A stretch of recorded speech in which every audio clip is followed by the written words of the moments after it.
नमस्कार लखनऊ और सुप्रभात लखनऊ। अवध की धरती पर अमर उजाला के संवाद का मंच सजा है और मैं ये मानता हूं कि ये मेरा सौभाग्य है और कुछ पिछले जन्मों के पुण्य कर्म होंगे जो ऐसा विद्वानों से सजा मंच और उसका संचालन करने को मुझे मिला।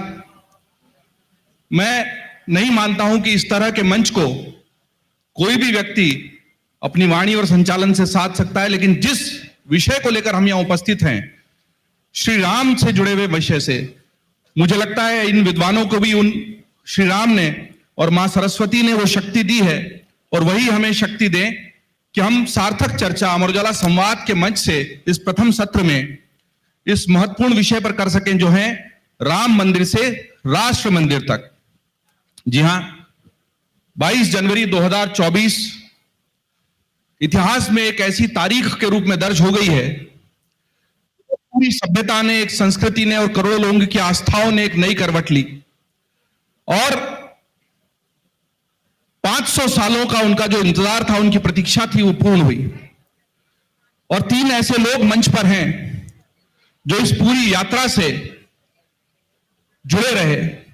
हमारे पहले की पीढ़ियों ने उस संघर्ष को देखा है और उसकी पूर्णाहुति जब हुई है, वो संघर्ष थमा है, तब एक वो व्यक्ति जिनके हाथों से सजी मूर्ति आज वहां विराजमान है, अरुण योगीराज जी, एक आचार्य मिथिलेश जी जिन्होंने वहां अर्चकों को तैयार किया, पूरी पूजा विधि जो संपन्न हुई है अयोध्या में उन्हीं के सानिध्य में हुई है, और सुधांशु जी जिनकी मेधा, बुद्धि और उनकी जो सरस्वती साधना है उससे हम सब परिचित हैं। मैं आप सभी का अमर उजाला संवाद के इस मंच पर बहुत स्वागत करता हूं।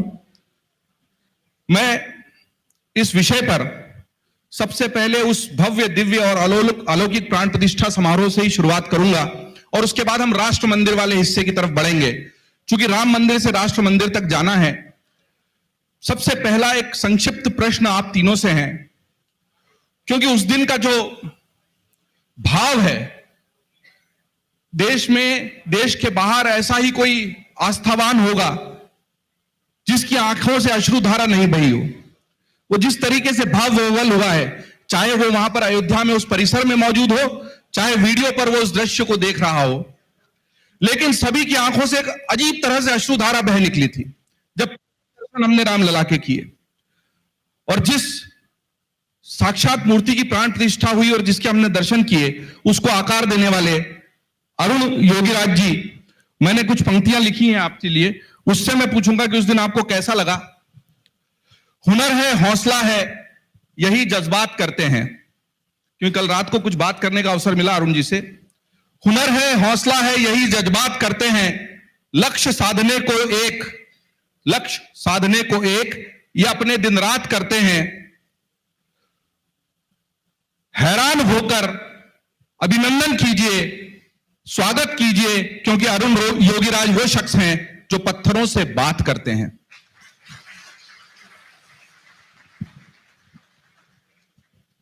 जनवरी 22 हमारा देश का एक बहुत ही इंपॉर्टेंट और अविस्मरणीय दिन था।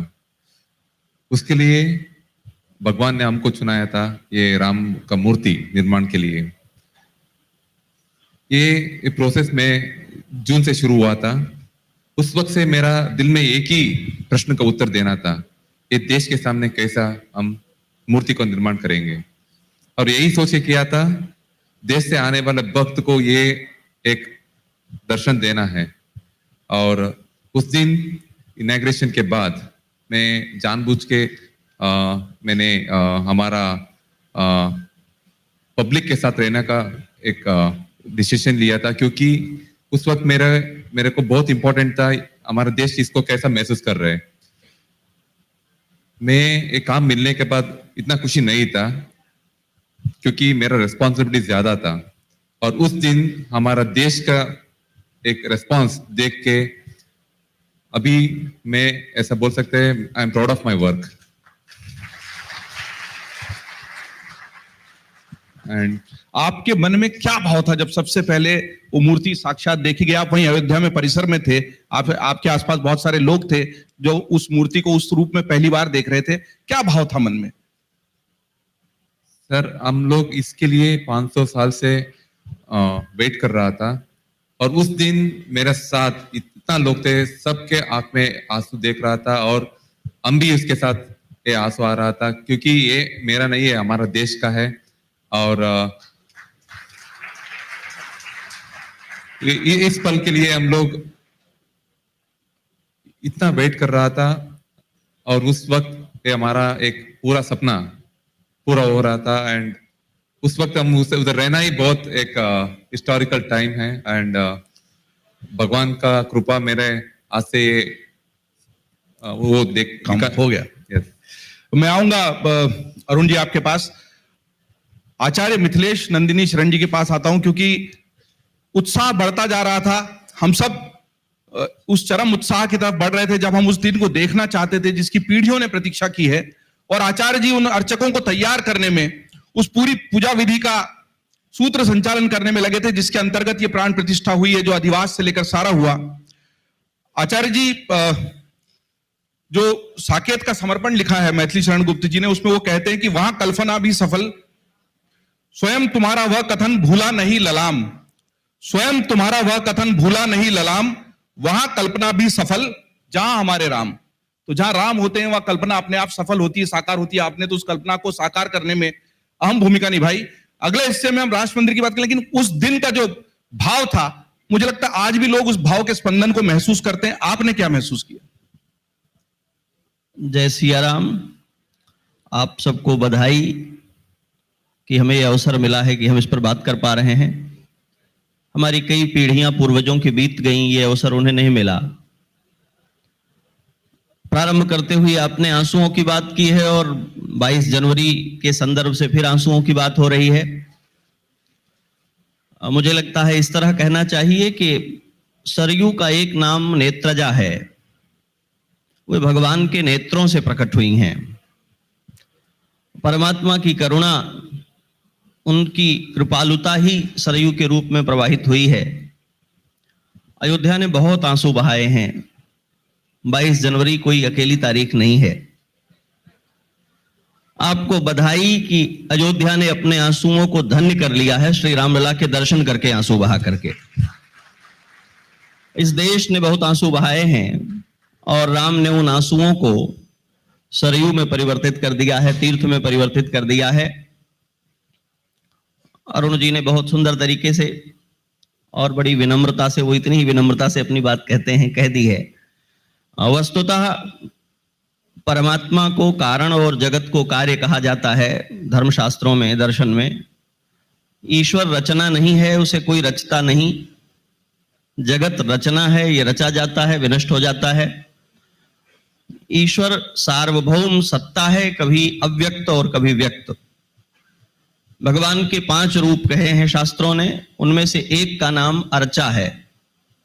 पर विभो व्यूह अर्चा अंतर्यामी के क्रम में मैं इस तरह देखता हूं कि जैसे त्रेता में भगवान ने दशरथ नंदन श्री राम के रूप में अवतार लिया था, कलयुग में हमारी आपकी व्याकुलता और हमारे पूर्वजों के पुण्य और सौभाग्य का विचार कर रामलला ने फिर से अवतार ले लिया है, और ये अर्चावतार है। तो अब हमारे लिखने पढ़ने सोचने समझने वाले लोग एक अवतार और गिनेंगे कलयुग में। मनोरथ अवतार होते हैं भगवान के, तो ये भ्रम न हो आपको कि 24 और 10 में इसे कहां रखेंगे। ये मनोरथ अवतार है भगवान का, जो इस देश के मनोरथ से कलयुग में प्रकट हुआ है।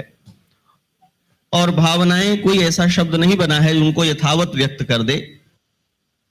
केवल एक 22 जनवरी नहीं, उसके बाद से तो लगता है कि निरंतर यात्राएं करनी पड़ रही हैं, प्रायः देश भर की। और ये देश श्री राम से इस तरह जुड़ा हुआ है, ऐसा अनुभव इसके पहले नहीं हुआ था हमको। आप किसी भी माध्यम से जाएं, अभी राजस्थान में पिछले 10 दिनों से मैं हूं, और उसके अनेक जनपदों में जाते हुए वहां कोई ना कोई ऐसा मिलता है जो ये कहता है कि महाराज जी रामलला केवल अयोध्या में नहीं आए, हमारे यहां भी आए थे जी। और पूरा शहर, पूरा भारत जैसे श्री राम का अभिनंदन और स्वागत करते हुए अभिभूत है और धन्य धन्य है। ये वो परंपरा है। मैं केवल एक पंक्ति में उससे संदर्भित करता हूं इसे। राजा राम लौट करके अयोध्या आए और श्री भरत ने उनका राज्य उनको लौटाया, और लौटाते हुए ये कहा कि भैया मेरी मां के जिद पर आपने अपना राज्य उन्हें दे दिया था। ये भरत जी का कथन है महर्षि वाल्मीकि के यहां। आपने अपना राज्य मेरी मां को दे दिया था, अब ये अवसर आया है कि मैं आपको ये लौटा दूं, और लौटाते हुए मैं आपसे एक आश्वासन चाहता हूं। श्री राम से श्री भरत ने कहा है, यावद आवर्तते चक्रम यावती च वसुंधरा, जब तक नक्षत्र मंडल विद्यमान रहें, जब तक ये धरित्री विद्यमान, तब तक आप इस लोक के शास्ता होकर के, शासक होकर के विद्यमान रहें। मैं सोचता हूं क्या भरत की प्रतिज्ञा व्यर्थ हो जाती? श्री राम ने भरत की उस प्रतिज्ञा को चरितार्थ करने के लिए एक बार फिर से अवतार लिया है, और भारत के माध्यम से विश्व भर में रामत्व की प्रतिष्ठा राष्ट्र मंदिर के रूप में हमारे सामने आ रही है, और ये अभी और बहुत दिव्य रूप में सामने आने वाली है। आप सबको बधाई।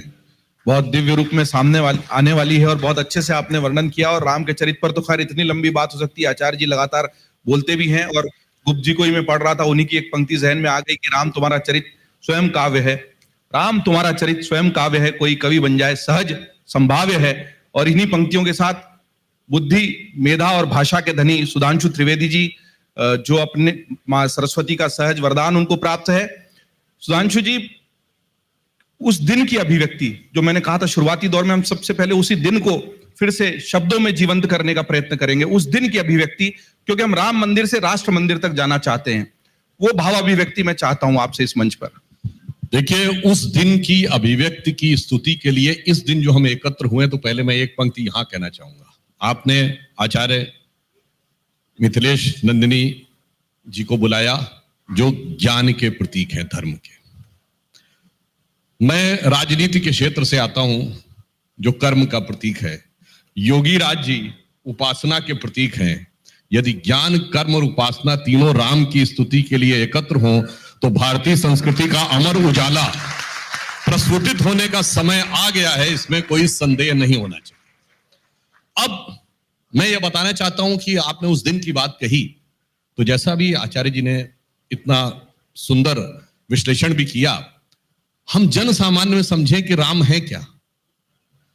अभिवादन का तरीका होता था आज भी राम राम। कष्ट हो जाए तो हे राम, कुछ समस्या हो जाए तो हाय राम, मृत्यु हो जाए तो राम नाम सत्य, अगर अचूक है तो राम बाण, भरोसा है तो राम भरोसे, और राजनीति में है तो आया राम गया राम। और इतना ही नहीं, अगर आपको दो भाई दिखे, दो मित्र दिखे, तो कहते हैं राम लक्ष्मण की जोड़ी। शादी में जाइए, दो दंपति दिखे तो कहते हैं राम सीता की जोड़ी। तो मुझे लगता है राम जिस तरीके से भारत के जन जन में व्याप्त हैं, इसे समझने के लिए जब हम लोग बच्चे थे राम मंदिर आंदोलन के समय, तो आपको वो जो प्रसिद्ध गीत था, उसकी पंक्ति ध्यान आती है मुझे कि जन जन के मन में राम रमे और प्राण प्राण में सीता है, हर हृदय की धड़कन रामायण पग पग पर बनी पुनीता है। यदि राम नहीं है श्वासों में, तो प्राणों का घट रीता है। तो नरनाहर श्री पुरुषोत्तम का हम मंदिर भव्य बनाएंगे, सौगंध राम की खाते हैं, मंदिर वही बनाए। तो उस 22 जनवरी को वो सौगंध पूर्ण हुई थी, तो एक अद्भुत आनंद था, मगर उसके पीछे एक रहस्य भी था।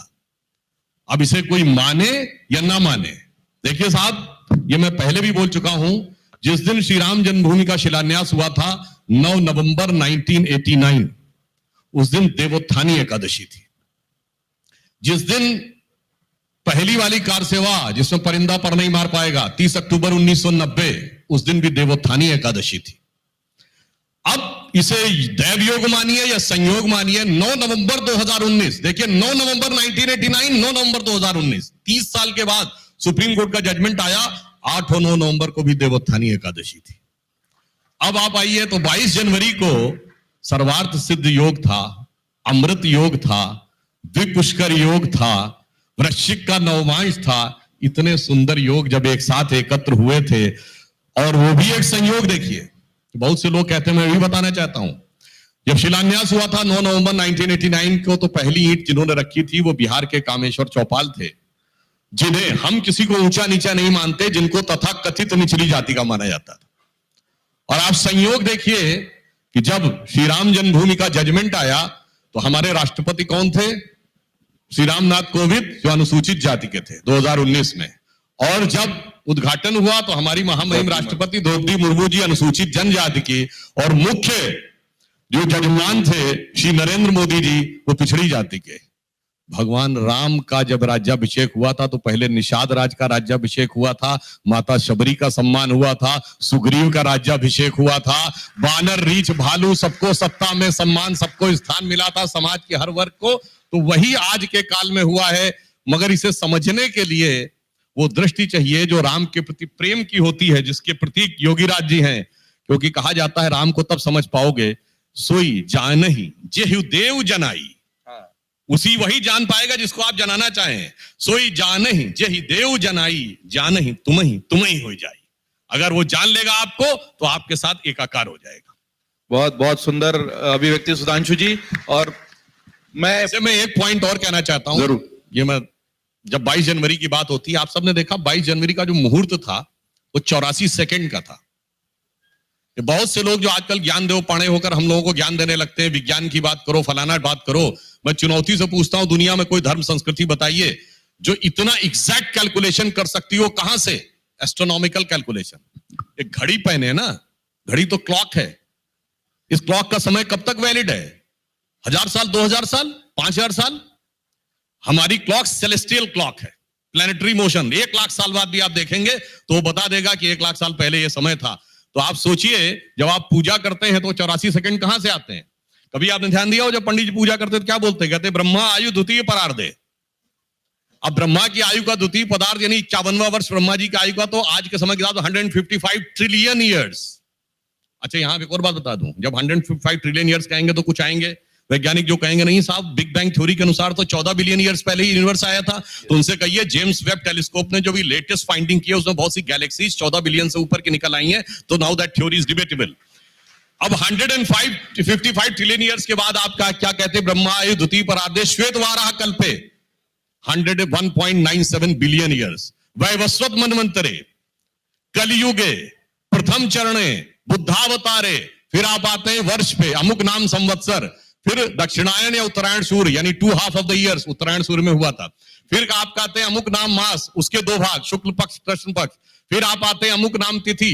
फिर आप आते हैं अमुक नाम नक्षत्र, अमुक नाम लग्न। फिर आते 84 सेकंड। मैं पूछना चाहता हूं 155 ट्रिलियन ईयर्स से एक सीमलेस कनेक्शन 84 सेकंड का बनाने की बात है। तो ये धर्म के साथ विज्ञान पर भी गर्व करने का विषय है, जो भावी भारत का मार्ग अवश्य प्रशस्त करेगा। बहुत सुंदर तरीके से बात रखी। और धर्म, अध्यात्म, ज्ञान और कला की त्रिवेणी का संगम यहां पर हो रहा है इस मंच पर। और इस संगम को बहुत सुंदर तरीके से हमने प्रथम दौर में सुना। और इस राम मंदिर से हम राष्ट्र मंदिर की तरफ बढ़ेंगे, लेकिन अमर उजाला संवाद में हमारी एक परंपरा है, परिपाटी है कि हम सुधांशु जी सोशल मीडिया पर पूछते हैं कि ये जो विद्वान वक्ता मंच पर आने वाले हैं इनसे आप क्या पूछना चाहते हैं। आपके लिए भी प्रश्न है, मिथिलेश जी के लिए भी प्रश्न है।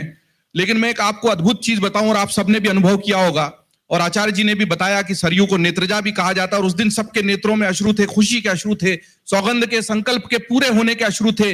लेकिन सोशल मीडिया पर अरुण योगीराज जी के लिए जो सबसे ज्यादा प्रश्न आए, अगर मान लीजिए 100 प्रश्न आए हैं तो उसमें से 95 प्रश्न इस बात को लेकर हैं कि राम जी की वो दिव्य अलौकिक आंखें आपने कैसे बनाई, कैसे तराशी। और कल उसको लेकर बहुत सुंदर बात हुई थी। मैं चाहूंगा कि सोने की हथौड़ी और चांदी की छैनी वाला जो 20 मिनट का वो पूरा दौर था, जिससे आप भी देखिए उन आंखों को देखकर ऐसा लगता है कि सचमुच जीवंत हैं, बोल रही हैं, आपसे तादात्म्य स्थापित कर रही हैं, आपसे एकाकार हो रही हैं। और हम जब डिजिटल पर हैं तो लोगों से हम सीधा संवाद कर सकते हैं, संवाद का ही मंच है।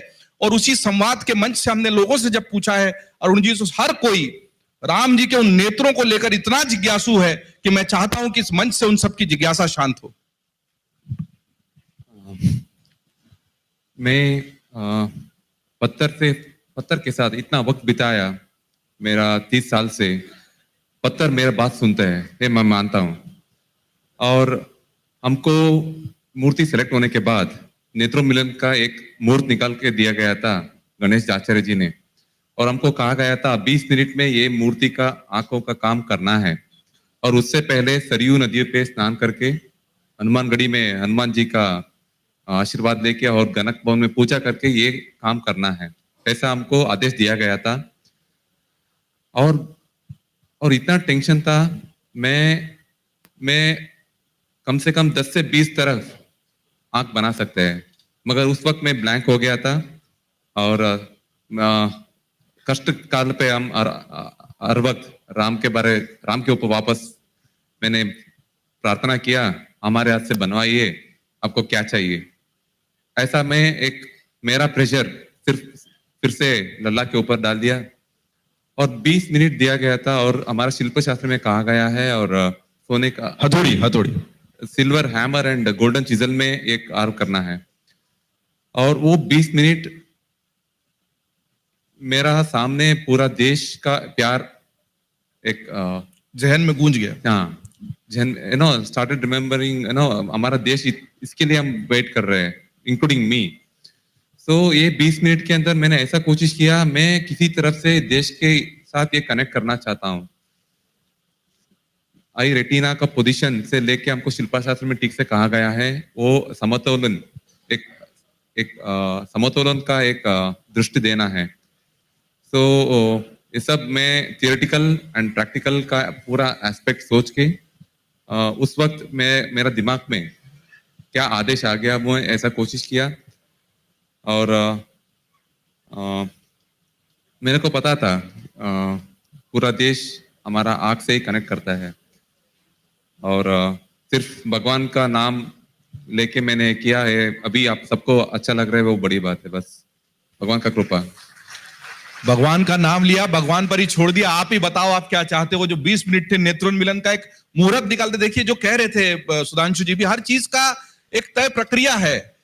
जब मूर्ति का चयन हो गया तो उसमें आंख तब नहीं बनाएगी, जब चयन होने के बाद उसके लिए बाकायदा एक मुहूर्त होता है। आचार्य जी ज्यादा जानते हैं। और उस मुहूर्त में 20 मिनट में इन्होंने राम जी से ही कहा कि मैं इस काम को करने में सक्षम नहीं हूं, आप ही शक्ति दीजिए और आप मुझसे जो बनवाना चाहते खुद ही बनवा लीजिए। और उन्होंने ऐसा दिव्य अद्भुत बनवाया है कि हम सब उसको देखते ही रह जाते हैं। सुधांशु जी, आपके लिए तो सबसे ज्यादा सवाल यही है कि आपको सुनकर बहुत अच्छा लगता है, आप जो उदाहरण देते हैं बहुत अच्छे लगते हैं, लेकिन हम जब ये राम मंदिर से एक भाव है, स्पंदन है, ऊर्जा है, उत्साह है, एक अलग स्तर पर विचार चला गया है पूरे देश का। जब हम राम मंदिर से राष्ट्र मंदिर की ये यात्रा करेंगे तो आपकी दृष्टि में और वो कौन सी बाधाएं हैं, चुनौतियां हैं जिनको पार करके हमको राम मंदिर से राष्ट्र मंदिर का ये सफर तय करना होगा। और इसी प्रश्न के साथ फिर मैं आचार्य जी के पास आऊंगा। देखिए, पहले तो मैं अरुण योगीराज जी के लिए कहना चाहूंगा, इन्होंने जो प्रतिमा के निर्माण और उसके प्रति समर्पण की जो बात कही, क्योंकि हमारे यहाँ माना जाता है कि जब आप प्राण प्रतिष्ठा करते होता है कि आप अपनी जो चेतना की शक्ति है वो उसके अंदर स्थापित कर देते हैं। तो मैं इनके लिए एक पंक्ति कहना चाहूंगा कि प्रतिमा में सजीवता सी, प्रतिमा में सजीवता थी, बस गई सुछवी आंखों में, वो एक लकीर हृदय पर जो अलग रही लाखों में। अब जो आपने राष्ट्र के निर्माण और राम मंदिर की बात कही, तो मैं बताना चाहता हूं, राम मंदिर कोई इमारत नहीं थी जिसे सिर्फ बनकर खड़ा होना था। यह भारत के विकास की कालजयी यात्रा थी, जिसे हर क्रम के अनुसार आगे बढ़ना था। राम मंदिर के जिस चरण में आगे बढ़ा राम मंदिर का विषय, उसी चरण में भारत आगे बढ़ा। और भगवान राम के निर्माण की जो कहते हैं ना, तारीख नहीं बताएंगे, वो तारीख कोई डेट नहीं थी, वो भी एक काल चक्र की गति थी। मैं एग्जांपल देना चाहता हूं, जिन्होंने श्री राम जन्मभूमि के केस को स्टडी किया होगा लीगली, तो जो फर्स्ट FIR लॉन्च्ड है, क्योंकि जब लखनऊ पे कैप्चर हो गया ब्रिटिशर्स का, तो 1857 के बाद के तो बिल्कुल पूरे रिकॉर्ड्स अवेलेबल है। हाँ, पहले एक मजेदार बात बता दूं आपको, जो मुगलों के जमाने के रिकॉर्ड और ब्रिटिशर्स के जमाने के रिकॉर्ड हैं, उनमें चांस की बात है, ना दीमक ने खाया ना डिस्ट्रॉय हुए।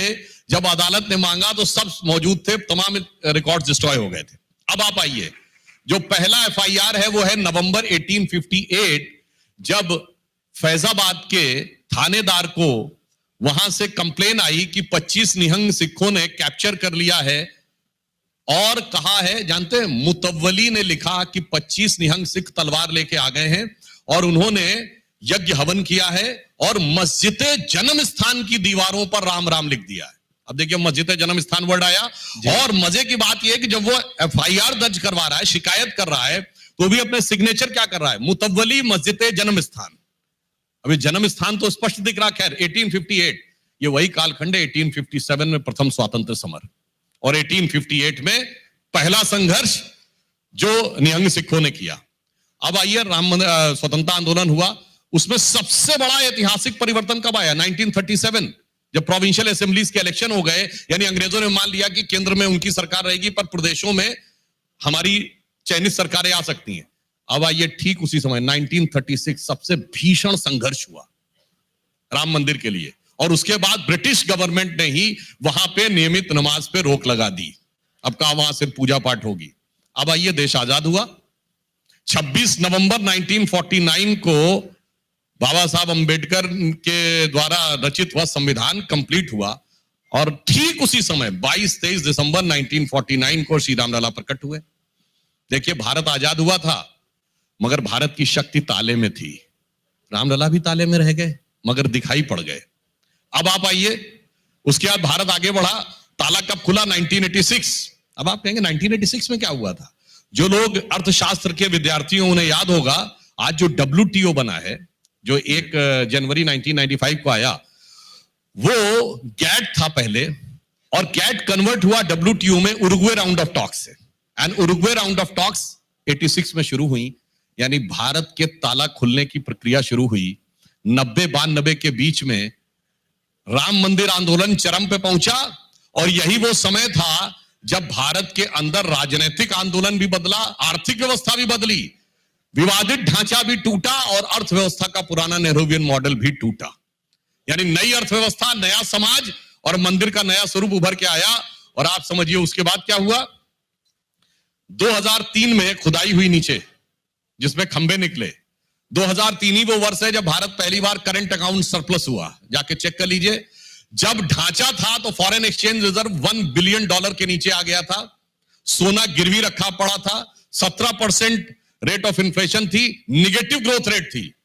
और जब खंभे निकले तो फॉरेन एक्सचेंज रिजर्व 100 बिलियन पे पहुंचा था 2003 में। जब निर्णय आया 2019 में, फॉरेन एक्सचेंज रिजर्व 500 बिलियन, और जब अभी मोदी जी के द्वारा प्राण प्रतिष्ठा हुई, $620 बिलियन का foreign exchange reserve, G7 G20 country में हाईएस्ट ग्रोथ रेट।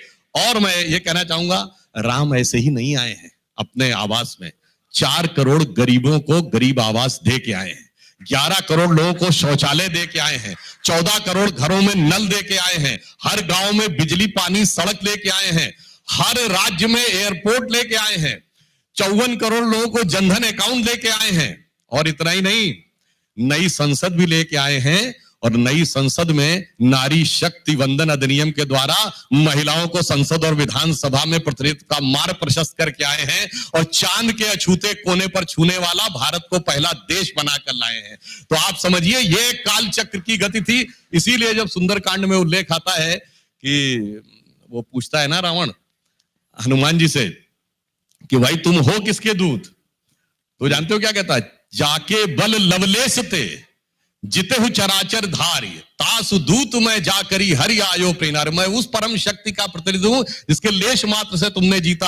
तब उसने क्या कहा था? तात राम नहीं नर भूपाला। विभीषण समझाता है, तात राम नहीं नर भूपाला, भुवनेश्वर कालहु कर काला। ये राम है, ये भूपाल है, संपूर्ण विश्व के स्वामी हैं।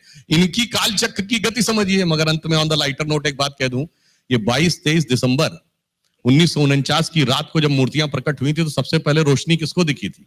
यूपी गवर्नमेंट का एक सिपाही था, उसका नाम था अब्दुल बरकत, और उसी का सबसे पहले मजिस्ट्रेट के सामने बयान है कि उसे दिव्य रोशनी दिखी। और उसके बाद जब वो रोशनी हटी तो वहां श्री राम लला विराजमान थे। तो कुछ लोगों को रोशनी अब्दुल बरकत को 1949 में दिख गई थी, कुछ लोगों को 2024 में नहीं दिखी। लगता खुदा की बरकत उनके ऊपर नहीं है। और लास्ट में मैं कह दूं, हम लखनऊ में बैठे जी साहब, रामावतार लिखा गुरु गोविंद सिंह जी ने, रामावतारम लिखा तमिलनाडु में कंबन ने, उर्दू में भी एक रामायण लिखी गई इसी लखनऊ में, चकबस्त रामायण। और राम किन आदर्शों के प्रतीक थे उसमें वो पंक्ति है कि जब भगवान राम जहां गला काट के भाई भाई का गला काट के सत्ता प्राप्त करने की दुनिया में परंपरा है। बेटा बाप को मार के गद्दी पे बैठता था, तो पिता के एक वचन के लिए जब वो जाते हैं, तो चकवस्त रामायण में उर्दू में लिखा है कि भगवान राम जब दशरथ जी से वो लेके परमिशन लेके जाते हैं, तो कहते हैं कि रुखसत हुए वो बाप से लेकर खुदा का नाम, रुखसत हुए वो बाप से लेकर खुदा का नाम, राहे वफा की मंजिलें अव्वल हुई तमाम। तो तमाम मंजिलें अव्वल हैं, देखने वाले की नजर चाहिए। क्या बात है। लखनऊ जन्मस्थली है सुधांशु जी की, और अयोध्या यहाँ से बहुत पास में ही है, और उस राम मंदिर से राष्ट्र मंदिर के अनुभव को बहुत अच्छे से सभा के सामने रखा है। बहुत सारे लोग इसको लाइव भी देख रहे हैं अमर उजाला के यूट्यूब पर, फेसबुक पर, इंस्टाग्राम पर, डिजिटल माध्यमों से ही। जो लोग यहाँ सब नहीं भी हैं सभा स्थल पर, उन तक ये लाइव पहुंच रहा है। इसलिए आचार्य जी आपके पास आता हूं, और उन सब तक भी, और आगे भी, चूंकि डिजिटल पर और ये पूरा आर्काइव भी रहेगा, आगे भी पूरा वीडियो हमारे कल के अखबार में भी इसका पूरा कवरेज होगा। आप शंकाओं का, जिज्ञासाओं का समाधान भी करते हैं, कई सारे जो मिथक होते हैं उनको भी तोड़ते हैं। हमने जो प्रश्न पूछे, एक प्रश्न ये भी है कि ठीक है, मंदिर तो केवल प्रतीक है, और हमारा जो हिंदुत्व है वो तो जीवन शैली है। क्या केवल इस तरह से प्रतीकों को पूजने से ही हिंदुत्व जागृत होता है, उसको प्राप्त होता है? इस तरह के सवालों की जो मन में जिज्ञासा है लोगों को, उनको भी आप शांत करिए। और आप बताइए कि केवल इस राम मंदिर के निर्माण भर हो जाने से क्या राष्ट्र इस तरीके से अपनी चेतना को प्राप्त कर लेगा, जागृत हो जाएगा, या राम मंदिर से राष्ट्र मंदिर का ये जो रास्ता है ये किस तरीके से तय होगा एक आध्यात्मिक धार्मिक गुरु होने के? शब्दों को बरतने में अधिक सावधान होना पड़ेगा। केवल मंदिर बन रहा है ऐसा नहीं कह सकते, मंदिर तो बना ही। ये एक जानबूझ के था, क्योंकि लोग इस तरीके से इस बात को रखते हैं, इसीलिए मैंने उसी को जो कुछ बरकती लोग नहीं है, जिनकी तरफ सुधांशु जी भी इशारा कर रहे हैं। तो एक पत्रकार होने के नाते हमारी जिम्मेदारी होती है कि उन लोगों की जिज्ञासा का आप जैसे विद्वत जनों से हम समाधान प्राप्त कर लें। जी बिल्कुल, मैं इसीलिए रुका हूं उस पर कि केवल मंदिर बनने से राष्ट्र का निर्माण हो जाएगा। क्या ये कहने में हमारी बीमारी केवल शब्द में निहित है? तो ये बीमारी दूर होनी चाहिए। केवल मंदिर नहीं बन रहा है, उसके साथ क्या क्या चीजें बन रही हैं डॉक्टर सुधांशु जी ने आंकड़े दे दिए हैं आपको। और जब हम राम मंदिर और राष्ट्र मंदिर दोनों कहते हैं, तो पहले राम और राष्ट्र का जो तादात्म्य है थोड़ा उससे परिचय हो जाना चाहिए। जिसको हम राष्ट्र कहते हैं उसका चरित्र क्या है, और जिन्हें हम राम कहते हैं उनका चरित्र क्या है? भारत के इतिहास में वेदों, शास्त्रों, स्मृतियों, वर्ण व्यवस्थाओं, संविधानों के भीतर राम वो चरित्र है जिसके राज सिंहासन में, जिसके राज्याभिषेक में वानर भालू दरबार में बिठा करके सम्मानित किए जाते हैं। अभी तक मनुष्यता के लिए स्वप्न है कि दरबारियों के अलावा लोग दरबार में जाकर सम्मान पाएं। ये श्री राम ने किया। जिस समाज में एक केवट को गुरु वशिष्ठ की परछाई भी स्पर्श करने का अधिकार नहीं है, वहां श्री राम का वैभव यह है कि ब्रह्मर्षि वशिष्ठ एक निषाद को पकड़कर छाती से लगा लेते हैं, क्योंकि ये राम का मित्र है। इस राष्ट्र को राष्ट्रीयता का गौरव देने का श्रेय, इस राष्ट्र को मनुष्यता का गौरव देने का श्रेय महर्षि वेदव्यास लिख रहे हैं श्रीमद् भागवत। उनको चरित्र लिखना है भगवान श्री कृष्ण का, लेकिन वे भगवान श्री राम का चरित्र भागवत के 2 अध्यायों में कहते हुए कहते हैं श्री राम साधुवाद की कसौटी हैं। ओम नमो भगवते उत्तम श्लोकाय नमः आर्य लक्षण शील व्रताय, वो कहते हैं नमः साधुवाद निकषणाय। हम लोग बोलते रहते हैं साधुवाद साधुवाद, क्या तात्पर्य है इसका? मनुष्य का जीवन क्या अपनी कुंठाओं, अपनी तुच्छताओं से निकलकर कभी ऐसी भूमि पर भी खड़ा होगा जहां उसके बारे में यह कहा जा सके कि ये वैसा है जैसा इसे होना चाहिए? हम महान बनने की कुंठा में अपना स्थान ही छोड़ते चले जाते हैं पूरे जीवन। राम एक अकेला चरित्र दुनिया के सामने वो है जिसने अपनी महानताओं का चयन करते हुए, जिसने अपनी दिव्यताओं को व्यक्त करते हुए मनुष्यता की भूमि नहीं छोड़ी कभी। परमात्मा होकर, परमपिता होकर के भी वो धरती पर आए तो उन्होंने मनुष्यता का मान रखा, और इसलिए महर्षि वेदव्यास को कहना पड़ा कि श्री राम का अवतार राक्षसों को मारने के लिए नहीं हुआ है। यह किस लिए हुआ है? कहा मर्त्यावतारस्तुह मर्त्य शिक्षणम, मनुष्य को मनुष्यता सिखाने के लिए श्री राम का अवतार हुआ है। तब जब हम राष्ट्र मंदिर की बात करते हैं राम मंदिर से, तो हमें वहां से यह सूत्र ले लेना चाहिए, मनुष्यता की चेतना में यदि राम प्रतिष्ठित हो रहे हैं तो असल में मनुष्य में मनुष्यता प्रतिष्ठित हो रही है। राम जन्मभूमि में रामलला की प्रतिष्ठा किसी एक मंदिर में उसके आराध्य देवता की प्रतिष्ठा नहीं है, बल्कि यह मानव जाति को इस बात का आमंत्रण है कि आप अपने स्वत्व को अपने में प्रतिष्ठित करने के लिए तैयार हो जाएं। हम 22 जनवरी का उदाहरण दे रहे हैं। 22 जनवरी इस बात का प्रमाण बना है इस देश के लिए। यहाँ बहुत सारे विशेषज्ञ बैठे हैं और डॉक्टर सुधांशु जी हैं, आप अमर उजाला परिवार को इस बात का अनुभव है। मेरी दृष्टि में भारत का वो अनूठा और अकेला कार्यक्रम है जहां संपूर्ण देश इस तरह उपस्थित हुआ था और पहली बार इस देश ने इस बात का भी अनुभव किया था कि इस देश के लिए वीआईपी केवल एक रामलला हैं, बाकी सारे लोगों को भक्त होकर उनके सम्मुख खड़े होना पड़ेगा। ऐसे ऐसे लोग वहां उपस्थित थे। किसी एक शहर में पहुंच जाए तो शहर का ट्रैफिक जाम हो जाता है, वहां व्यवस्थाएं ध्वस्त हो जाती हैं उनको मिलने देखने के लिए, और वो लोग एक एक कुर्सी पर कहीं बैठे अपने को देख रहे थे कि हम कहाँ हैं इसमें और बाकी लोग कहाँ हैं इसमें। मनुष्यता सबसे पहले आपको मनुष्य बनाने की भूमिका में आपसे ये अपेक्षा करती है कि अपने दंभ के बाहर निकलिए। रामलला ने उसका अनुभव कराया। हम जब राम की बात करते हैं तो केवल एक देवता की बात नहीं है, केवल परमात्मा के अवतार की बात नहीं है, बल्कि उन दिव्य गुणों की बात है जिनके लिए ये कहा है महर्षि वेदव्यास ने, यस्यामलम नृपसदस्सु यशोधुनापि गायन्त्यघग्न ऋषयो दिग्भेन्द्र पट्टम। राम कौन है? जिनके चरित्र की उज्ज्वलता ऐसी है कि उसका गान सुन सुनकर दिग्गजों के मस्तक सफेद हो गए हैं। ये वो रामचरित्र है जिसके लिए राजा परीक्षित को कहा है वेदव्यास ने कि मैं तुमको वो चरित्र सुनाने जा रहा हूं जो राज दरबारों में तुमने बार बार सुना है। अभी जिसकी चर्चा की है सुधांशु जी ने, जन्म लेने वाले बच्चे के लिए आदर्श मनुष्यता की बात करते हुए हम राम के गुणों की बात करते हैं। भारत को भारत बनाने के लिए यदि हमें किसी एक ही चरित्र को देखना पड़ेगा तो वो रामचरित्र है, जिसको गुप्त जी ने अपनी भाषा में, वेदव्यास ने अपनी भाषा में और महर्षि वाल्मीकि ने जिसको लिखते हुए अपना सर्वस्व लगा दिया है। और उन्होंने कहा है रामो विग्रहवान धर्मः। हम किसी भी आदर्श राष्ट्र की जब कल्पना, हमने धर्म की परिभाषा को छोटा करके आचार से जोड़ लिया है। धर्म का तात्पर्य है प्रत्येक का उस चरित्र में होना जो उसको परिभाषित करता है, प्रत्येक का वैसे जीवन में होना जो उसके लिए उसके अस्तित्व को चरितार्थ करता है, और श्री राम ने वो करके दिखाया है।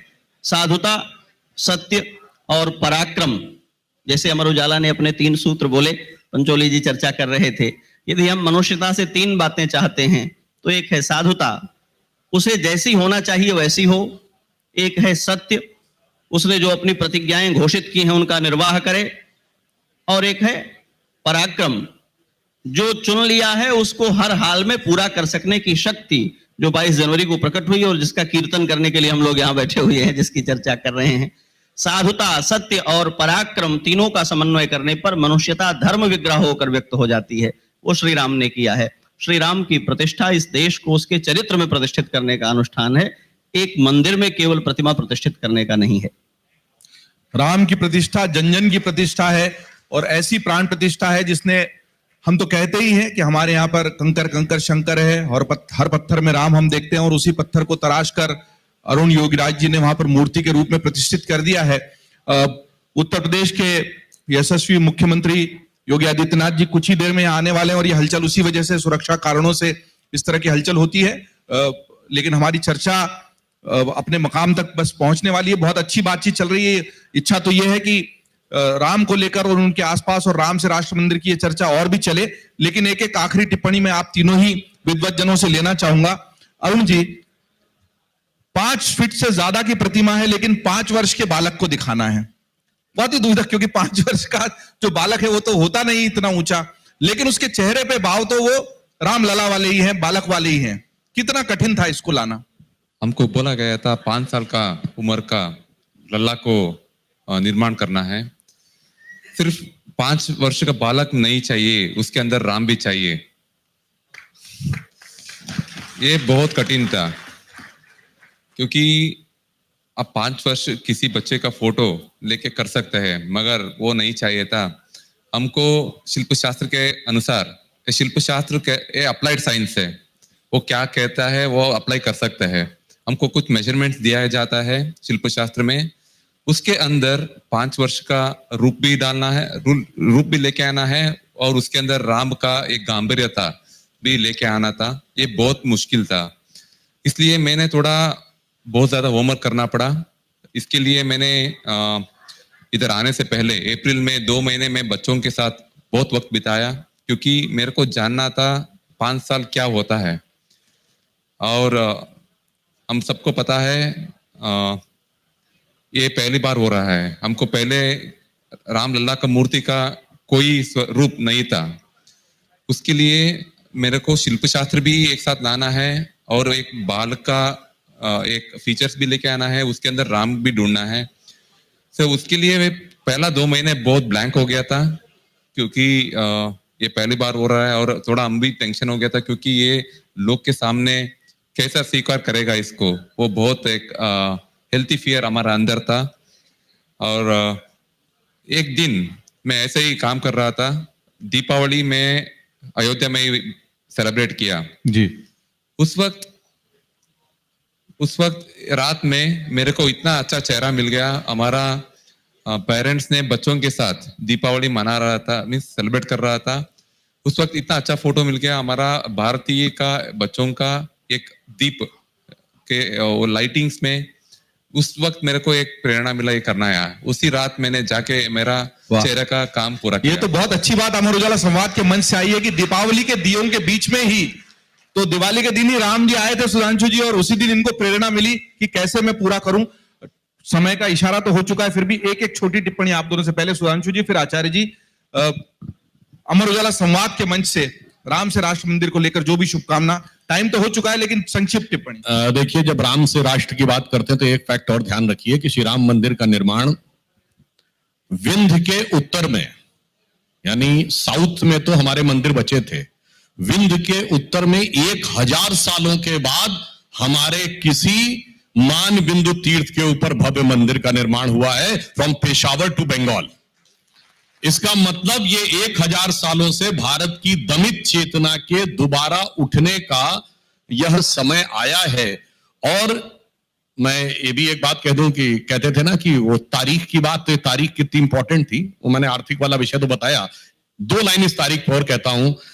तारीख को इस बात का भी इंतजार था कि राम मंदिर की जिस दिन प्राण प्रतिष्ठा होगी उस दिन कोई और नहीं करेगा, इस देश का प्रधानमंत्री करेगा। और प्रधानमंत्री वो होगा जो 140 करोड़ देशवासियों से 2 बार पूर्ण बहुमत लेके आया होगा, और उसके साथ अपने घोषणा पत्र में भी लिखवा के लाया होगा, यानी जनता का जनादेश लेके आया होगा। और ऐसा भी होगा जो 11 दिन तपस्या करके भी आया होगा, और दक्षिण भारत से जाकर सारे तीर्थियों के साथ वो जिसे कहते हैं ना, सब पर राम तपस्वी राजा, तिनके काज सकल तुम साजा। तो तपस्वी प्रधानमंत्री का इंतजार था और योगी मुख्यमंत्री का इंतजार था। तो तारीख के गहराई को आप समझिए तो आपको समझ में आएगा कि राष्ट्र का निर्माण कहां से कहां तक होने वाला था। योगी मुख्यमंत्री का इंतजार तो इस सभागार को भी है, इसलिए आचार्य जी एक आपकी टिप्पणी के बिना ये सत्र पूरा नहीं हो पाएगा।